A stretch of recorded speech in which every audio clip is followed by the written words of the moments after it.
¿Será que del odio al amor hay un solo paso? Orgullo y prejuicio de Jane Austen narra la historia de Elizabeth Bennet, una joven ingeniosa e independiente, y su evolución emocional junto al orgulloso Fitzwilliam Darcy. Ambientada en la Inglaterra rural, la novela aborda dinámicas de clase, género y matrimonio en el contexto de la sociedad del siglo XIX. Elizabeth y Darcy, inicialmente distanciados por prejuicios y malentendidos, superan sus diferencias a medida de que se revelan sus verdaderas virtudes. La obra, conocida por su crítica social y su humor sutil, es una reflexión sobre el amor, la razón y los valores personales frente a las presiones sociales. A través de conceptos como la intertextualidad e interdiscursividad, enriquece y amplían la interpretación tradicional de la novela, transformándola en eso que se conoce como una simple historia de amor, a una reflexión compleja sobre las dinámicas sociales, culturales y económicas de la Inglaterra del siglo XIX. Por ende, la intertextualidad se manifiesta en Orgullo y Prejuicio a través de sus conexiones con otros textos y tradiciones literarias. Ejemplo de esto es el diálogo con la literatura del siglo XVIII. La obra de Jane Austen mantiene una conversación literaria con los textos de autores como Samuel Richardson con su obra Pamela y Clarissa o Henry Fielding con Tom Jones, quienes exploran la moralidad, las emociones y los roles sociales en sus narrativas. La influencia de la novela gótica también se hace presente, aunque Orgullo y Prejuicio no es una novela gótica. Hay momentos que parodian esta tradición, especialmente en la caracterización de personajes como Lady Catherine, cuya rigidez y autoridad recuerdan figuras imponentes de este género. En cambio, la interdiscursividad de Orgullo y Prejuicio se evidencia en la manera en la que Austen dialoga con los discursos sociales, económicos y culturales de su tiempo, lo cual transforma la novela en un análisis sutil de las dinámicas de poder y de género de la sociedad georgiana. Por ejemplo, cuando se abarca el discurso económico y social, el matrimonio como eje central de la narrativa no es solo una cuestión de amor, sino también una estrategia económica y social. Austen expone cómo las mujeres de la época, sin derechos de herencia ni oportunidades económicas, dependían del matrimonio para su supervivencia. Eso invita a reflexionar sobre las limitaciones que enfrentaban las mujeres y las estructuras económicas que perpetuaban estas desigualdades. Igualmente el discurso de géneros y roles sociales, porque Elizabeth Bennet desafió los roles de tradiciones de género al mostrarse como una mujer independiente. Y no solo eso, sino crítica y poco dispuesta a someterse a las expectativas sociales.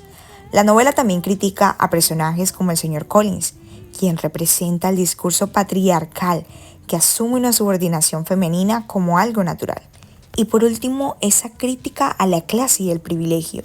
Austen utiliza personajes como Lady Catherine para criticar actitudes de superioridad de la clase alta.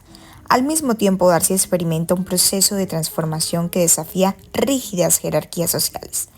El diálogo con el discurso clasista modifica la interpretación tradicional, mostrando cómo Austen aboga por una ética más igualitaria, basada en el mérito y la virtud.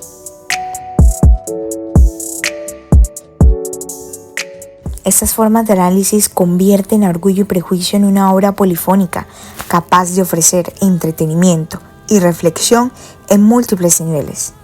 Esto asegura que la novela sigue siendo relevante y apreciada en diferentes contextos culturales y de generaciones, por lo que Austen utiliza el lenguaje poético para cuestionar los valores y normas sociales sin recurrir a la confrontación directa a través de su estilo irónico.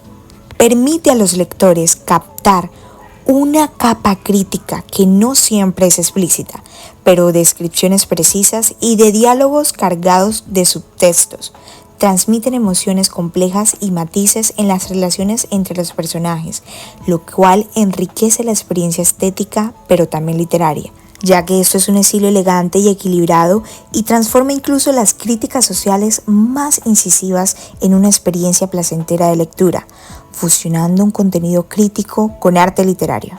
Además, estos recursos de análisis nos permiten reflexionar de las distintas realidades que se viven enfrente a una historia, dejando de lado lo banal y lo superficial sin tasis a convertirlo en más allá, como es el caso de esta obra, donde tradicionalmente interpretada como una historia de amor, adquiere una dimensión crítica al leerse a través de la intertextualidad y la interdiscursividad. Los conflictos entre Elizabeth y Darcy no solo representan diferencias emocionales, sino también tensiones entre géneros y clases de dos mundos. Asimismo, estos personajes arquetípicos a representaciones complejas como Elizabeth Darcy no solo se representa como una heroína ingeniosa y un héroe romántico. A través de sus diálogos interdiscursivos con discursos sociales y culturales, encarnan debates sobre género, clase y moralidad en su tiempo y de entretenimiento a la reflexión filosófica. Por lo que la interdiscursividad con ideas filosóficas y económicas de la época permite reinterpretar a Orgullo y Prejuicio como un texto que plantea preguntas profundas sobre la naturaleza humana, la libertad individual y las limitaciones estructurales.